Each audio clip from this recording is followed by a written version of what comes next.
Bonjour, aujourd'hui je vais vous montrer comment créer une photo ou une vidéo 360 avec la caméra Ricoh d'État.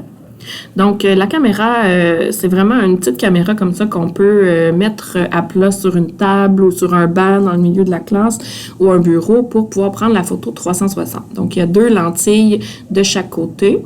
Il y a 4 boutons sur le côté. Quand j'appuie sur le bouton qui permet de démarrer la caméra, je vais voir là, le petit icône ici de caméra à l'avant de ma caméra. Il y a 4 boutons sur le côté, le bouton démarrer, le bouton Bluetooth si vous voulez le synchroniser avec votre téléphone ou votre appareil votre appareil numérique. Il y a aussi plusieurs modes d'utilisation, dont la caméra ou l'enregistrement vidéo. Puis il y a une minuterie, si on veut partir un peu d'avance et se placer pour prendre la photo ou la vidéo. Donc, c'est les 4 boutons qui sont disponibles. Pour prendre la photo, je vais la placer à l'endroit désiré, puis je vais appuyer sur le bouton rond au centre de la caméra. Ça prend une petite seconde et la photo est prête.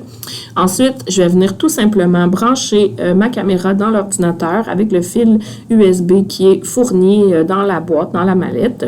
Je vais venir brancher mon appareil. Une fois que mon appareil est branché, je vais me diriger dans mon ordinateur, dans mes dossiers, dans mes documents ici, puis je vais voir l'appareil apparaître dans les options, puis si je me dirige à l'intérieur, je vais voir mes photos, les photos qui ont été prises avec l'appareil. Si j'ouvre la photo, j'aurai pas automatiquement une photo en 360, l'ordinateur me la lira pas en 360. Pour la lire en 360, je vais utiliser, en tout cas moi je vous suggère d'utiliser ThingLink. Donc, quand je vais aller dans mon compte ThingLink, il y a un autre tutoriel qui est disponible sur la page des mallettes. Je vais venir choisir la photo 360 et je vais venir télécharger la photo. Je vais aller la chercher au même endroit où je suis allée vous la montrer tout à l'heure. Donc, je vais aller dans ma caméra, chercher la photo que je viens de prendre et je vais la téléverser dans le logiciel.